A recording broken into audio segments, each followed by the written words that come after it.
Assalamualaikum warahmatullahi wabarakatuh. Selamat datang di video pembelajaran keajaiban perubahan wujud di sekitarku. Selamat pagi anak-anak hebat. Bagaimana kabar kalian hari ini? Semoga selalu dalam keadaan sehat dan tetap semangat belajar ya. Jumpa lagi dengan Ibu Guru.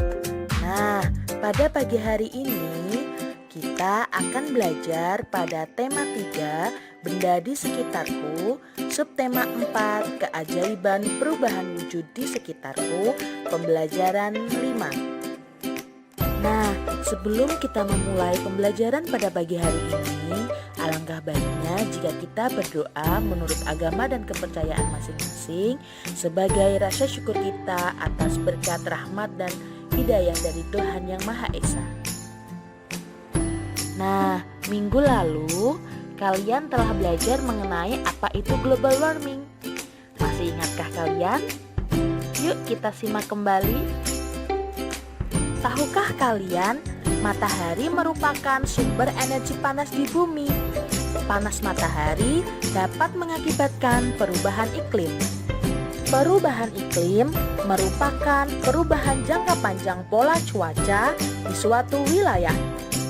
Hal ini diakibatkan karena meningkatnya karbon dioksida yang berasal dari pembakaran bahan bakar fosil seperti minyak dan batu bara.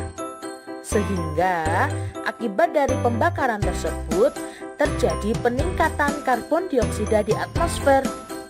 Hal ini ditandai dengan meningkatnya suhu rata-rata di permukaan bumi, atau sering kita sebut dengan istilah global warming. Nah, kalian merasa tidak bahwa suhu di bumi sekarang semakin panas?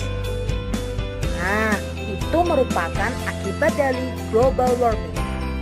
Tahukah kalian penyebab dari pemanasan global atau global warming? Adapun beberapa penyebab pemanasan global diantaranya: 1. Penggunaan listrik yang berlebihan. 2. Berkurangnya pohon hijau. 3.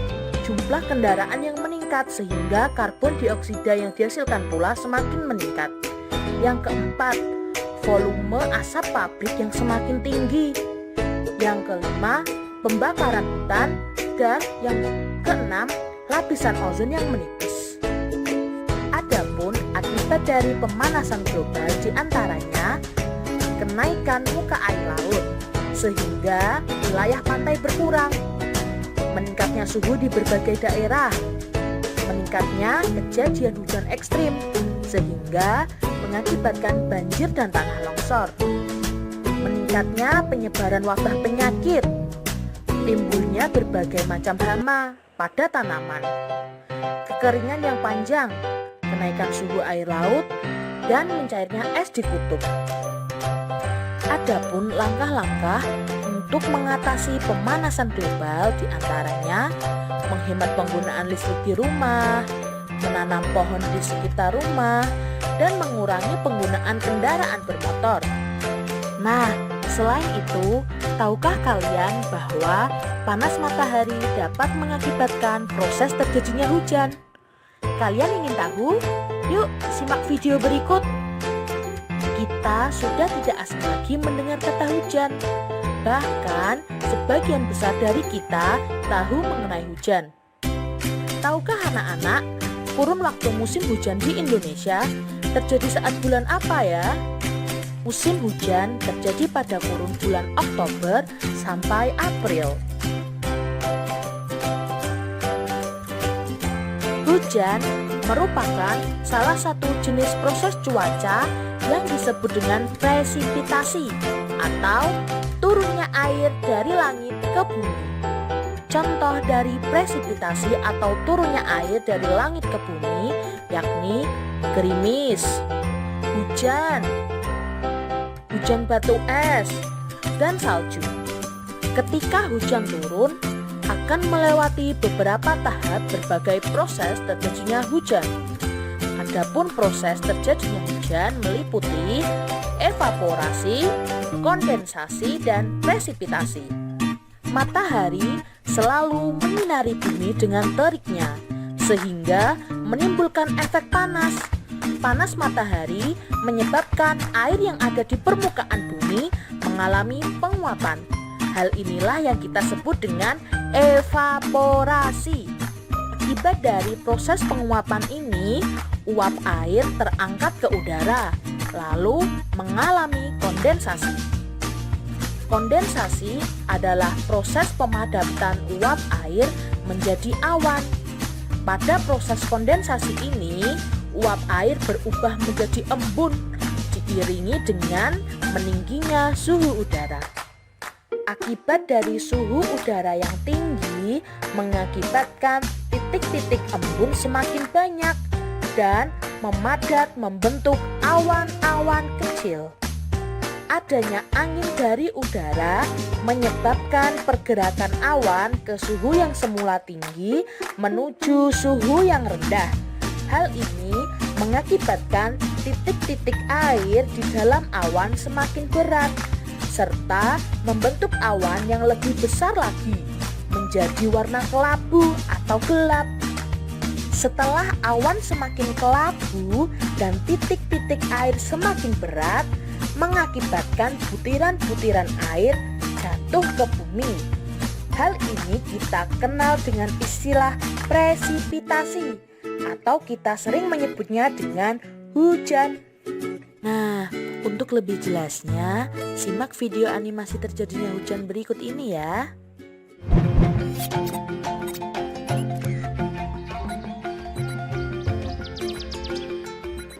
Halo netizen, kembali lagi bersama Turaturu. Di sini Turaturu akan menjelaskan gimana sih proses hujan terjadi. Tapi sebelumnya jangan lupa subscribe channel kita ya, supaya channel ini dapat berkembang. Hujan adalah sebuah presipitasi yang berwujud cairan, berbeda dengan presipitasi non cair seperti salju dan batu es. Hujan memerlukan keberadaan lapisan atmosfer tebal agar dapat menemui suhu di atas titik leleh dan juga berasal di atas permukaan bumi. Terus bagaimanakah proses terjadinya hujan dari awal hingga akan turun hujan? Yang pertama, air menguap karena panas matahari. Matahari adalah sumber energi yang telah menerangi permukaan bumi. Efek panas matahari juga menjadi awal mula terjadinya hujan tersebut. Panas matahari dapat menyebabkan air lalu menguap ke udara, baik itu dari laut, sungai, atau air danau, serta juga air dari kandungan makhluk hidup lainnya. Yang kedua, uap air menjadi padat dan terbentuklah awan.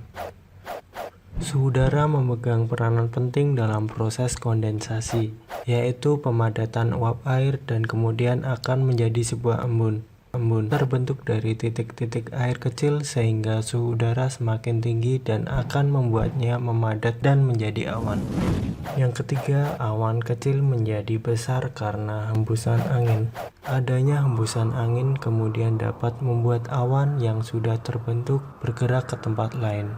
Kumpulan awan-awan kecil kemudian akan menyatu sehingga terbentuklah sebuah awan yang lebih besar. Setelah awan besar bergerak ke langit maupun tempat dengan suhu lebih rendah dan warnanya menjadi semakin kelabu. Proses selanjutnya yaitu hujan pun turun. Setelah awan semakin kelabu, kemudian titik-titik air menjadi semakin berat. Akibatnya titik-titik air yang tidak terbendung lagi dan juga akan membuat butiran-butiran air jatuh ke permukaan bumi. Dari sinilah proses terjadinya hujan yang akan berlangsung di mana air hujan akan membasahi daerah sekitarnya. Oke lor, demikian proses tahapan terjadinya hujan.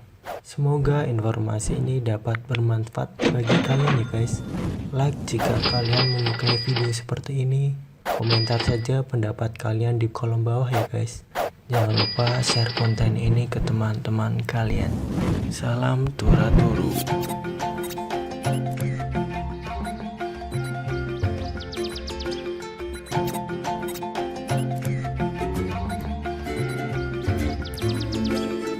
Bagaimana anak-anak? Sudah jelas? Jika sudah, silahkan kalian buka lembar kerjanya ya. Nah, tadi kita sudah menyimak tentang proses terjadinya hujan. Selanjutnya, silahkan anak-anak menyebutkan perubahan wujud benda pada proses terjadinya hujan. Kalian bisa mengurutkan proses terjadinya hujan dengan memberikan nomor pada kotak atau kolom yang telah disediakan. Nah, jika anak-anak sudah selesai mengurutkan, silahkan anak-anak memberikan penjelasan pada setiap gambar di masing-masing nomor dengan secara urut dimulai dari nomor 1. Kerjakan secara urut dan teliti ya. Nah, bagaimana anak-anak? Kita lanjut ke materi selanjutnya ya. Kita tadi sudah belajar mengenai hujan. Nah, kira-kira apakah kalian punya pengalaman di mana hujan membuat kalian harus menunda kegiatan? Kira-kira berapa lama kalian menunda kegiatan? Mari kita baca cerita Nani berikut ini. Nani hendak pergi ke rumah teman untuk mengerjakan tugas. Saat itu hujan turun dengan derasnya. Nani menunggu hingga hujan reda. Hujan turun sejak pukul 7:15 pagi dan berhenti pukul 9:10 pagi. Kira-kira berapa lama ya hujan turun? Nah, kita simak penjelasan berikut ya. Tadi Nani berangkat pukul 7:15 hingga menunggu sampai pukul 9:10. Kita dapat menghitung lamanya waktu dengan satuan menit ataupun jam.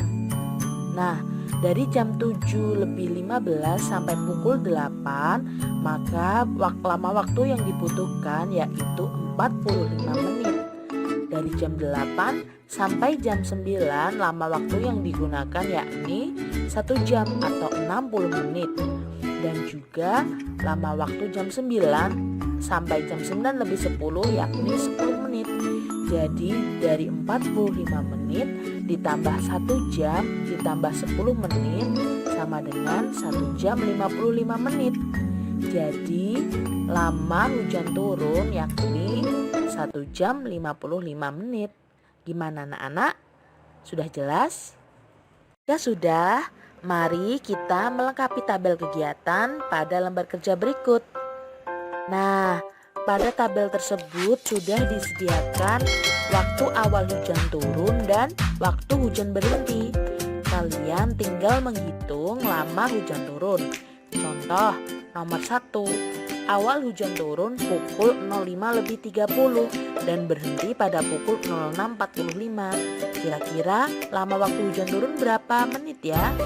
Nah, kita lihat dari pukul 05:30 sampai 06:45 waktu yang diperlukan yakni 1 jam lebih 15 menit. Kalian juga bisa menghitungnya dengan mengurangi waktu hujan berhenti dikurang dengan waktu awal hujan turun. Nah, lihat contohnya ya. Nah, bagaimana anak-anak? Mudah bukan? Nah, selanjutnya silahkan anak-anak menuliskan jadwal kegiatan belajar dari rumah hari ini ya. Dimulai dari bangun tidur sampai selesai pelajaran. Nah, anak-anak juga bisa melengkapinya dengan menuliskan waktu kegiatan itu dimulai sampai waktu kegiatan itu selesai. Dan kalian menghitung berapa lama waktu yang kalian lakukan ya. Nah, silahkan kalian lakukan secara urut dan teliti. Nah, selanjutnya mari kita simak cerita dari Udin. Saat musim hujan, jejak sepatu siswa membasahi lantai sekolah. Akibatnya, lantai sekolah menjadi basah dan licin. Udin berjalan dengan cepat karena takut terlambat masuk sekolah. Udin tidak memperhatikan lantai yang basah dan licin. Udin pun tergelincir. Buku yang dibawanya jatuh berserakan. Udin terlihat menahan sakit di kakinya. Nah, kira-kira jika anak-anak berada di dekat Udin, apa ya yang akan kalian lakukan? Kalian silahkan tulis pendapat kalian pada kolom yang telah disediakan. Kalian juga bisa menuliskan pengalaman kalian dan teman kalian ya.